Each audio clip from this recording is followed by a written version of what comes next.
Israel has issued evacuation orders now for southern districts of the Lebanese capital, Beirut, a day after these massive airstrikes killed about 200 people and left more than 1,000 others injured. We've been hearing from Iran's President Masoud Pezeshkian, who has called these attacks a blatant violation of the ceasefire agreement and says his country will not abandon the Lebanese people. Israel's Prime Minister Benjamin Netanyahu has also been speaking, describing the attacks as the greatest blow to Hezbollah since the start of the war. He said the temporary ceasefire with Iran does not include Hezbollah, and we continue to strike them forcefully. Let's bring the very latest with our security correspondent, Frank Gardner. Lebanon has suffered some of the worst airstrikes in its recent history as Israel pursues its war on Hezbollah. There is no ceasefire in that country, only destruction. Israel is showing no let-up in its assault on Hezbollah, which fired rockets into northern Israel overnight. Lebanese officials say more than 250 people were killed in the Israeli airstrikes. The Foreign Secretary has described Israel's airstrikes as completely wrong. She's repeated calls for Lebanon to be included in the ceasefire. We want to see an end to hostilities in Lebanon. I think that is actually the right thing to do for Israel's security, as well as for the wider security of the region and of the Middle East as a whole. We urgently want to see that end to hostilities. In Tehran today, a march to mark 40 days since Iran's supreme leader, Ayatollah Ali Khamenei, was assassinated. Iran's deputy foreign minister insists the ceasefire includes Lebanon, and that Israel's assault on Hezbollah must cease. It was a grave violation, intentional grave violation of the ceasefire. You cannot have a cake and eat it at the same time. That was the message that Iran sent quite clearly, crystal clearly to Washington and to the Oval Office last night. And our foreign minister also said that you cannot ask for a ceasefire and then accept terms and conditions, accept the areas that ceasefire is applied to, and name Lebanon, exactly Lebanon in that, and then your ally just start a massacre.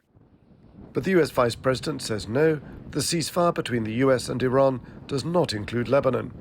If Iran wants to let this negotiation fall apart in a conflict where they were getting hammered over Lebanon, which has nothing to do with them and which the United States never once said was part of the ceasefire, that's ultimately their choice. We think that would be dumb, but that's their choice.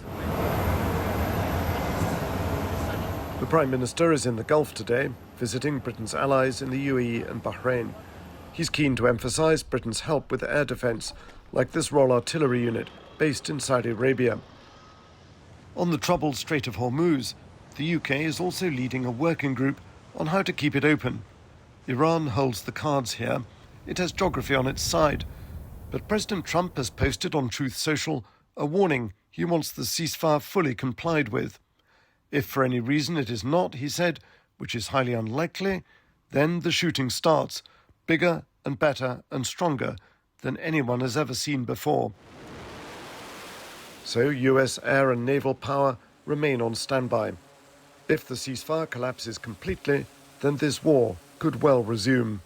Frank Gardner, BBC News.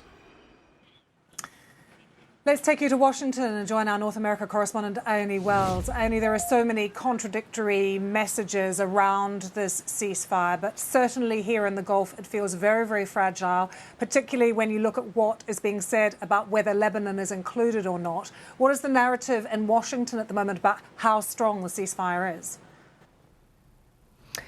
I think it does feel very fragile, as you say, because fundamentally the two sides disagree on what were really key parts of this ceasefire agreement. The first is the reopening of the Strait of Hormuz. The US says it's open. Iran says it's not open. And it's not really clear at the moment how many ships are actually getting through, what conditions they might be being put under as well. Then there is this question that you touch on of Lebanon as well. Phil. On the one hand, the US and Israel are saying that Lebanon was never part of this ceasefire agreement. Israel has intensified its bombardment on Hezbollah targets in Lebanon, and there has been a huge death toll in the last 24 hours as a result of that.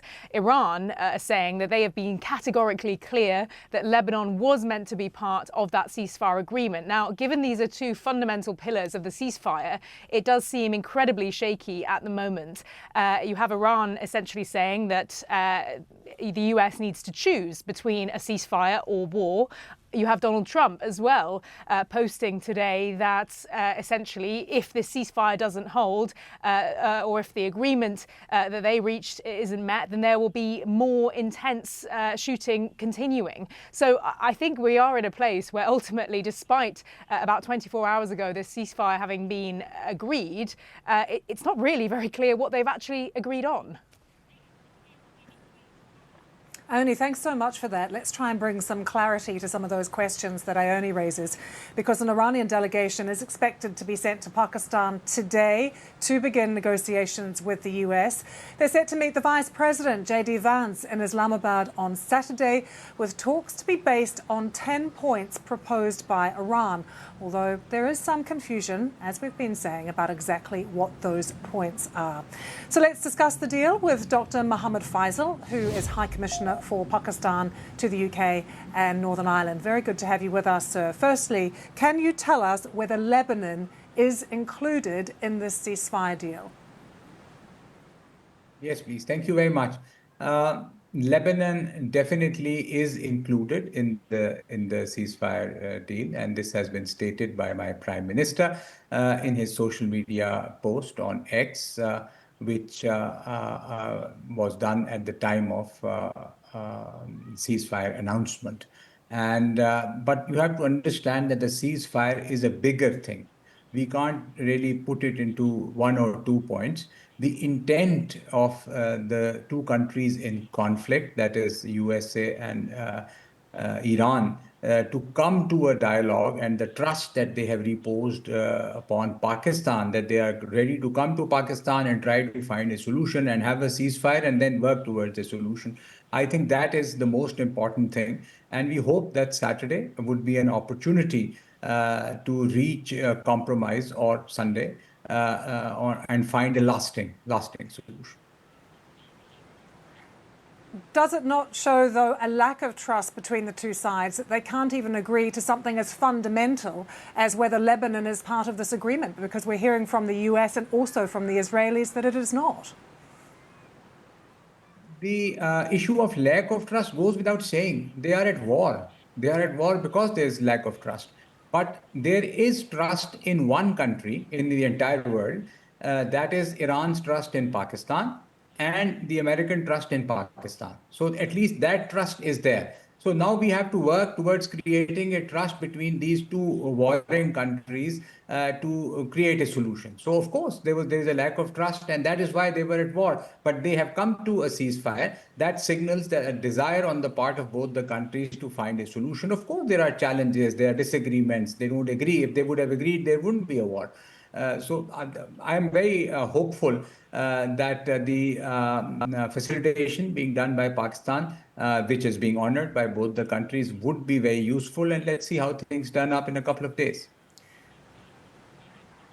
Except it's incredibly problematic, isn't it, that there isn't any kind of agreed text, that we're seeing so much of the negotiating being done via social media and through statements as well. If we can come back to one of the other key points that we're hearing contradictory statements on, Iran's 10-point plan, what is going to happen with the Strait of Hormuz? What has been agreed on who controls the Strait of Hormuz at the moment in terms of the ceasefire? I was in another interview, and there are so many people interested, in media organizations, all are traveling to Pakistan to be part of the process that is ongoing. We have faced these problems of negotiations. We have had problems in India. Jammu and Kashmir dispute is still outstanding despite 70, 80 years, and a resolution is still far away. The UN Security Council resolution. And so text-based negotiations come later. First is you have to end the hostilities. So I think we have reasonably ended, day before yesterday night, we were at a very, very precarious situation if you just go back 36 hours. And now we are not there. We are now not at the brink. And I'm very happy that Pakistan helped achieve that. My army chief Field Marshal Hi, and my Commissioner. sorry. Hi, Commissioner. Can I just ask you, this is obviously a diplomatic win for Pakistan that you're hosting these talks. But what does the country stand to lose if these talks fail, including, for instance, the huge energy needs that Pakistan has at the moment? It is not just a diplomatic win. We are not here for diplomatic and short-time wins. Pakistan genuinely needs peace. Iran is a neighbor. We have a special relationship with the Americans. We want a solution and peace in the region. The Gulf countries are so brotherly and very close to us. Our people work there. We have bonds with them which transcend centuries. So it is these diplomatic win or a short-time win is not the aim of Pakistan. We are looking at finding a solution. Hence, take a step back. And think about it, and then we move towards this. And I think, of course, Pakistan, a failure is a failure if it fails. But at least we tried. We were successful, and there is a pause as we are talking. There is a pause. I agree there are problems happening in Lebanon, but elsewhere things are improving. And if we can continue with this, there is a lot of hope, I think, for the region, because as you very rightly say, cost of living is being affected. Fuel prices are, even in UK, this is such a big issue. Fuel prices, everything, the cost of living would rise. So these are the problems that the entire world would face. So I think Pakistan at least is successful in facing this very, very difficult situation in which bombs were, and rockets were being fired, and they are not anymore. I hope next time I talk to you, we would have a complete peace. I really hope. I look forward to that interview. Dr. Mohammed Faisal, thank you very much for joining us. Well, let's take you to Lebanon, because officials there are now saying that 1,700 people have been killed since Israel launched its latest campaign last month. The IDF says its operations are aimed at weakening Hezbollah and achieving what it calls its remaining military objectives. Our Middle East correspondent Hugo Bachega is in Beirut for us.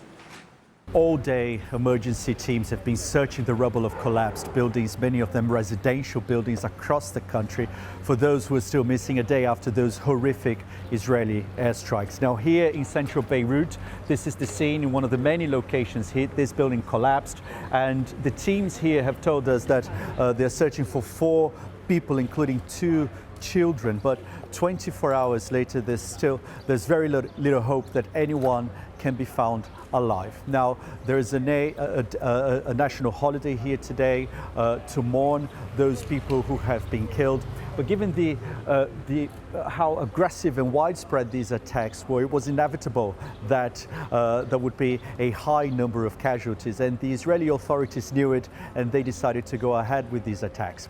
Now, there have been more Israeli airstrikes on Lebanon today, and also more Hezbollah attacks against Israel. But in Israel, the authorities are saying that there's no ceasefire in Lebanon and that the war against Hezbollah continues.